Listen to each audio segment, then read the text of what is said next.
Old friends are like old memories. They always remind you of your past, and we are reminding ourselves of the past episodes from this week of Good Company for the best of Good Company with me, Hollie Taylor. Well, we were talking about air travel and the double-decker plane. Is this something that you would want to have a hop on? Would you rather just have the same old planes and just deal with it being a little squishy and not try new things? Producer Mike, I know you haven't traveled a lot recently, but would you test out this model? Here's a quick little picture of it. You see how it's like someone on the ground level and then someone above, and it alternates? It's like bunk beds, but seats, and they're staggered behind each other. Exactly. That's weird, but yeah, I'd try it out. Yeah. Looks like the person in the back and the front have both enough leg room. Yes. Doesn't look like they're going to bump their head if there's any turbulence. Right. So I'd try it out. But where do the carry-ons go? Maybe this is the day of carry-on is over. You have to pay extra for those anyway, so why bother? Yeah. It's interesting though, right? It is. Jetliners have been the same pretty much since they were invented. Yeah. So, yeah, it's time for a change. Let's just shake it up a bit. Let's make it a little more comfortable. Yeah. I like this. So there we go. Producer Mike would give it a whirl. Let's take a look at the text line at 905-338-1250. It looks like Sam says nope. I love it. One word text message. I get it. You have your idea. You're like firm on it. Nope. We got another text message here. This is from Nancy. She says that she would try it, but for her, the ultimate reason she will fly or not fly is based on the ticket price. And that, my friends, is also very fair. No matter how you're listening to me today, I just want to say thank you so much for being a part of our conversation, having some fun, and also hopefully some laughs along the way. I'm Hollie Taylor here for Good Company. This is an interesting development. I don't know if I love it or if it makes me wildly uncomfortable, but can you imagine you're going shopping, you got your shopping cart, and there's sensors where you place your hands. Well, they have this new grocery shopping cart that can actually tell people if they're at risk for a stroke. So far, already 39 shoppers were diagnosed as becoming potential risks of some kind of heart situation. So, I mean, in one way, it would be great. You're grocery shopping. It's telling you you're at risk. You go to a doctor, and then you're able to get help before you need the help, and it's an emergency situation. But it kind of would make me feel a little unnerving. Like, you just wanted milk, and now suddenly you're going to the doctor because this what's essentially an electrocardiogram on your cart is telling you you've got heart issues. I don't know if I'd want to know. Like, I just went for the milk. That would really make me rethink how I'm shopping for groceries. Oh, heart problem. We'll just put down the cream and get skim milk today. Oh, should this be something that's more common? Kind of makes your health less private, kind of. I mean, an alarm going off on your cart saying you have heart issues in public. So there we go. It's something new. Will it become widespread? I'm guessing no. But hey, it's nice to see the technology is making it much easier for us to keep track of our own health.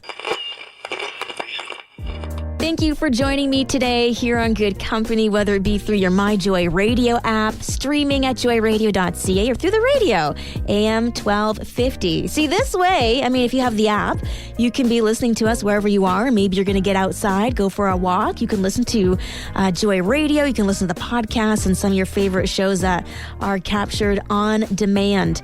But in the UK, a new prescription, not of the drug variety, but of the outdoors variety. And it got me thinking about some of my favorite things about being here in Canada, because there are incredible sights to discover. Producer Mike, what are some of your favorite things to do outdoors or just to explore? Oh, just anywhere by the water. This Great Lakes region that we live in is such a nice part of the world, and I don't know, just getting out there, seeing the water. There's swans down there, down by the lake. Yeah. We have wild turkeys downtown Oakville. Did you know that? I've seen one. Yeah, I have a few pictures of them. So every once in a while I'll come across one of those. Just, what a cool place to live that we have all that in our backyard. Yeah, and in my case, definitely in my backyard. There was 2 bunnies this morning. Nice. Saw a skunk last night. Not so nice. And I hear the raccoons. So I guess I could live without some of them, to be honest. Yeah, I hear that. Yeah, but the Peter Rabbit looking bunny, I'll take. Yeah, any the cute day. ones. Yeah, exactly. Natalie texted in at 905-338-1250. She says she loves going to the cottage. She lives in Muskokas in the summer as much as she can. And I believe it. Just seeing the water and like hearing it lap against the beach and the wind and the birds, the hum of the different bugs, even that, I love hearing, as it's just different from being in the city where it can just feel like there's too much hustle and bustle.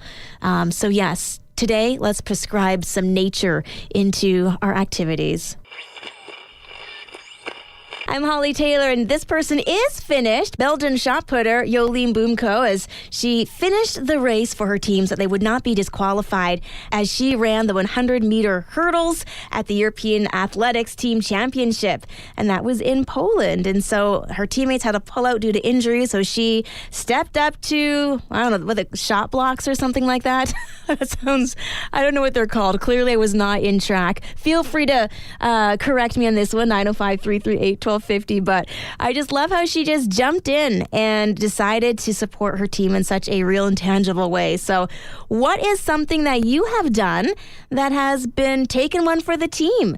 And you did it with a big old smile on your face. Okay, we got a message here from Mark. He says he does not love cooking. However, their church needed some additional help when it came to serving meals last Thanksgiving for families in need. And so he was in charge of, making sure all the buns were packaged. So not that it's cooking, but he still stepped up, helped out in the kitchen, something he doesn't love doing, taking one for the team. Thank you very much, Mark, for sharing your story today at 905-338-1250. Larry says, not a fan of gardening, but when his wife got injured, he was able to step up to the plate and helped her get gardening things done in time for them to grow. So he's looking forward to reaping the rewards of the garden, and his wife is glad that he was able to step in when he did, so the seeds could get planted right on time. I love it. Take one for the team, doing something you don't necessarily love doing, and yet you do it anyway, just to help those around you because you love them. It's Hollie Taylor. We're talking about how we greet people, and for some of you, you've said, well, things just really haven't changed. Always love greeting people with a handshake. And I will continue to greet people with a handshake, says Tom. You can text in like he did at 905-338-1250 with whether or not the pandemic changed how you greet people. My kids are all back to the whole handshake, high five, fist bumps, and hugs. What's your preference?